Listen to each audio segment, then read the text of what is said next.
Welcome back dear students. Explanation देख लिया, concept समझ लिया। जिन्होंने नहीं देखा और समझा उनके लिए लिंक डिस्क्रिप्शन बॉक्स में है। But knowing the poem and scoring marks in the exam are two different skills. Most students lose marks in the fog poem not because they have not understood, but because they write vague and philosophical summaries. CBSE doesn't want your philosophy, they want specific value points. आज हम वही fix करेंगे. Let's go straight to the point. सबसे पहले sample MCQs का है. Choose the option with qualities of the cat that Carl Sandburg applies to the fog. देखिए कई बार क्वेश्चन पढ़ते हुए डिफ़िकल्ट लगता है, लेकिन यकीन मानिए एक दो बार और क्वेश्चन को अगर आप पढ़ेंगे तो आंसर कहीं ना कहीं आपको दिखाई देगा या माइंड में आना शुरू हो जाता है. फिर से देखते हैं question. Choose the option with qualities of the cat that Carl Sandburg applies to the fog. इसमें कुछ ऑप्शंस दिए हैं जिसमें आपको कैट की वो क्वालिटीज़ को चूज़ करना है जिसे सैंडबर्ग ने फॉग के लिए अप्लाई किया है. Cats are independent animals, they don't follow the rules and they slip and slide in out of their lives as they please. Cats are distrustful of strangers and can be jealous and moody. Cats are stealthy, moving in slow motion at times, and they appear to be moving in a mysterious fashion. Cats often communicate with a combination of distinctive sounds and body language. Cats like to move on at their own pace, and before you know it, they have disappeared. Fog poem describe करते हुए poet ने कुछ qualities बताई हैं, क्योंकि cat को fog से compare करते हुए उन्होंने कैट की क्वालिटीज़ बताई है और फिर ये बताया है कि फॉग पोएम कैसे उसके जैसी है या फॉग उस तरह से कैसे सिमिलैरिटीज़ है. तभी इसको मेटाफर, एक्सटेंडेड मेटाफर कहा गया है. अब आप देखिए मीनिंग. आई थिंक ऑप्शंस आप समझ रहे हैं. Cats are independent animal. Independent animal होती, they don't follow the rule. उनके लिए रूल कुछ भी नहीं मायने रखता. They slip and slide in and out of their lifes. कभी भी वो आते हैं जाते हैं, जैसा उनका दिल करता है वैसा करते हैं. दूसरा है cats are distrustful of strangers and can be jealous and moody. अब आपको समझना है कि इसमें कैट की कौन सी क्वालिटीज़ को फॉग से कंपेयर किया है. Cats are stealthy, moving in slow motion. Stealthy means full of mystery, moving in slow motion at times and they appear to be moving in a mysterious fashion. Cats often communicate with the combination of distinctive sound and body language. Cats like to move on at their own pace. Before you know it, they have disappeared. तो आपको इसमें देखिए लिखा है choose the option with qualities. मतलब कि केवल एक आंसर नहीं चुनना है. कई क्वालिटीज़ अगर हैं, आपको लग रहा है कैट से सिमिलर है, जिसे फॉग से कंपेयर किया गया है या फॉग को कैट से कंपेयर किया गया है, तो एक से ज़्यादा ऑप्शंस हैं. इसका मतलब choose the option with qualities.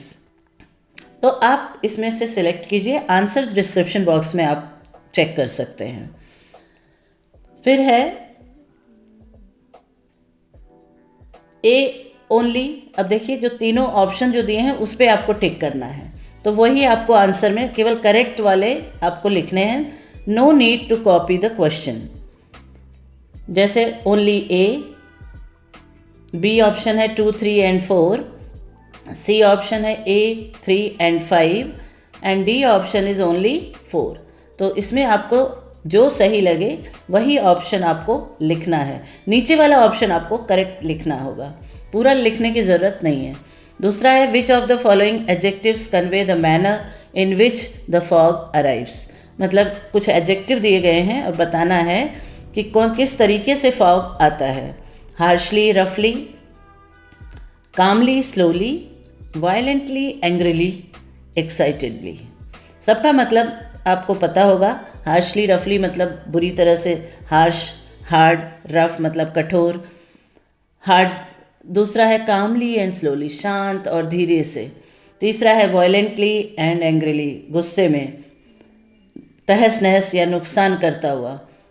D excitedly, बहुत एक्साइटेड होके आता है। अब आपने पोएम अगर समझ ली है तो आप सही आंसर दे सकते हैं। And check your answer in description box. तो ये कुछ एग्जाम्पल MCQs के थे। दूसरा क्वेश्चन एक्सट्रैक्ट बेस्ड क्वेश्चन होते हैं। वैसे तो पोएम ही शॉर्ट है तो एक ही पैराग्राफ आप समझ सकते हैं, उसी में से बार बार क्वेश्चन पूछा जा सकता है। Few sample questions I have given you. What does the poet mean by little cat feet. देखिए क्वेश्चन जो करने से पहले एक्सट्रैक्ट को 2-3 बार जरूर पढ़ लीजिए। जैसा आपके पास टाइम हो, कम से कम एक बार तो पढ़ना ही पड़ेगा। The fog comes on little cat feet, it sits looking over harbour and city on silent haunches and then moves on. अब पूछ रहे हैं what does the poet mean by the little cat feet. Little cat feet से क्या मतलब है? Little cat feet here represent the silent careful steps of the cat. The way fog comes resembles the step of a cat. ये होता है to the point answer. Next, choose a word from the above extract which means same as the headquarter of an hindquarter of an animal. अब आपको इसमें से एक word ऐसा है वो चूज करना है जो कि एनिमल के लिए बोला गया है, एनिमल का एक पार्ट या एनिमल का एक जेस्चर के लिए बोला गया है। तो ये है haunches. Third, how is the fog looking over the harbour and city. अब फॉग जो है हार्बर एंड सिटी को कैसे देखता है? The fog looks over the harbour and city by sitting on its haunches like a cat. तो जैसे cat अपने हॉन्चेस पे बैठ के देखती है, उसी तरह से फॉग जो है वो धीरे से आता है, हार्बर और सिटी को कवर कर देता है और फिर ऑब्जर्व करता है, चारों तरफ देखता है। Next question, it sits looking, what is the poetic device. Poetic device और लिटरेरी डिवाइस सेम मीनिंग होता है दोनों का। तो एक तो बहुत बार ये वर्ड यूज़ किया गया है कि इट इज़ एक्सटेंडेड मेटाफर, तो मेटाफर तो है ही, साथ ही साथ इट सिट्स लुकिंग ऐसे इसको डिस्क्राइब किया जैसे कोई ह्यूमन बीइंग हो, तो पर्सोनिफिकेशन भी यहाँ पे है। अब शॉर्ट टाइप क्वेश्चन जो आपको 40 to 50 वर्ड्स में लिखने होते हैं, आपको 4 क्वेश्चन करने होंगे, 5 दिया रहेगा, एक ऑप्शन रहता है।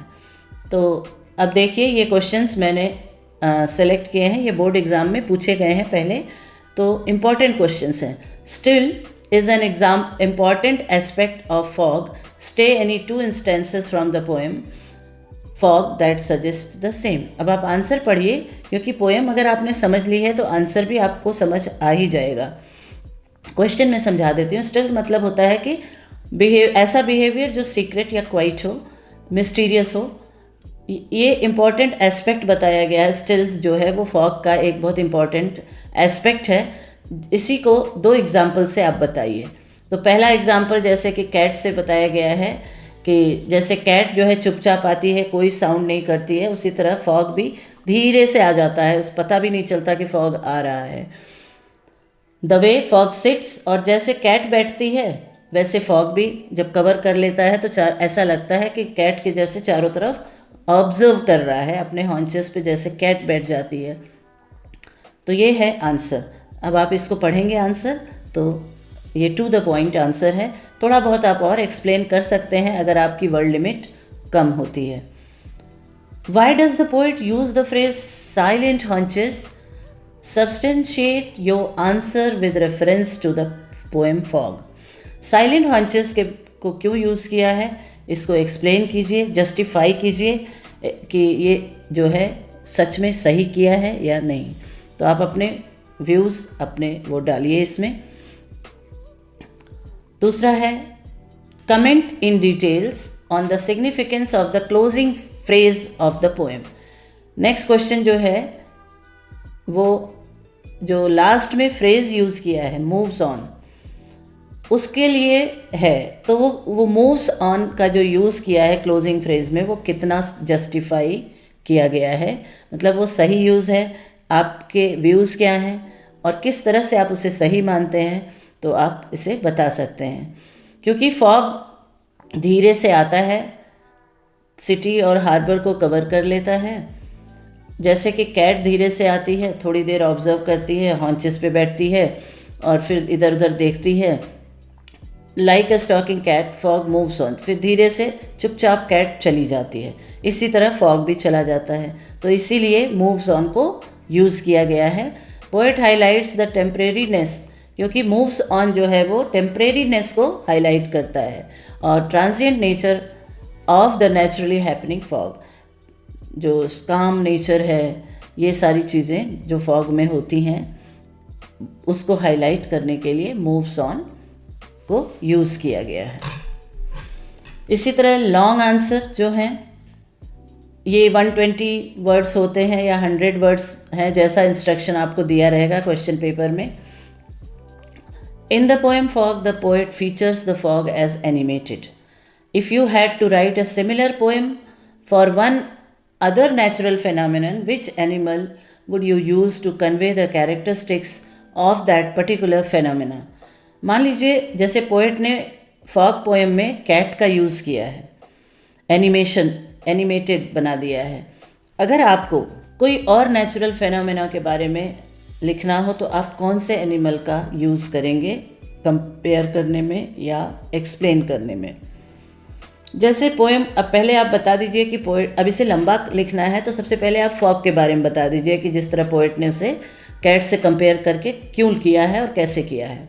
उसके बाद आप अपना एग्जाम्पल दीजिए। जिगजैग मूवमेंट के बारे में आप बता सकते हैं। जिगजैग मूवमेंट नदी का जो चलता है बड़ा फास्ट कई बार होता है, तो उसको स्नेक से कंपेयर किया जा सकता है। Just like the river water never flows in a straight manner, same way snake can never walk straight, so its movement is graceful and beautiful. Many poets have described the wavy motion of the snake with that of wavy water. ऐसा कई poet ने किया भी है, तो आप ये एक एग्जाम्पल दे सकते हैं। दूसरा क्वेश्चन है, do you agree with the poet's comparison of fog to a cat और do you feel some other image would have done justice to the poem? Justify your answer by substantiating your claims and example. मतलब इसमें poet ने cat से जो compare किया है तो आपको क्या लगता है कि सही है, या आप कोई और चीज़ से भी कंपेयर करना चाहते हैं? तो अगर आप करना चाहते हैं तो एक्सप्लेनेशन के साथ बताइए। तो पहले तो आप लिख सकते हैं कि येस टोटली आई एग्री, क्योंकि पोएट ने किया है तो डेफिनेटली हमसे आपसे ज़्यादा इंटेलिजेंट है, बट आई मीन टू से कि ये तो कहीं से टैलेंट तो कहीं भी मिल सकता है। तो लेकिन जो उन्होंने किया है वो जस्टिफाइड भी है।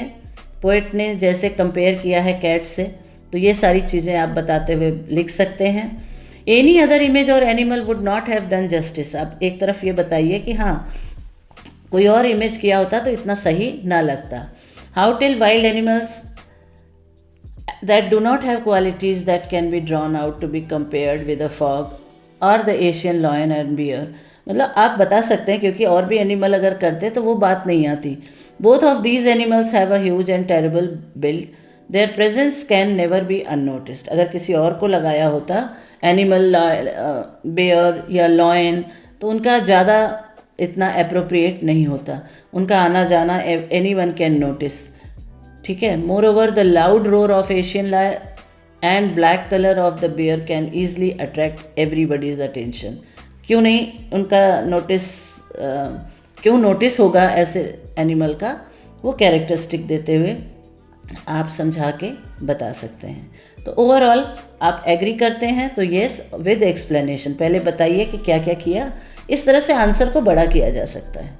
ये एक टेक्निक है कि पहले जो क्वेश्चन पूछा गया है कि कैसे कंपेयर किया है उसको आप एक्सप्लेन कर दो, उसके बाद आप बताओ कोई और एनिमल को नहीं कर सकते, क्योंकि कैट का आना जाना जो है वो अननोटिस्ड है, लेकिन और एनिमल को अननोटिस्ड नहीं कर सकते हैं। दे आर, उनका ह्यूज बिल्ट है, उनकी अलग क्वालिटीज़ है, वो चुप नहीं रह सकते, साइलेंट नहीं रह सकते, और उनका जो बॉडी स्ट्रक्चर है वो भी डिफरेंट है।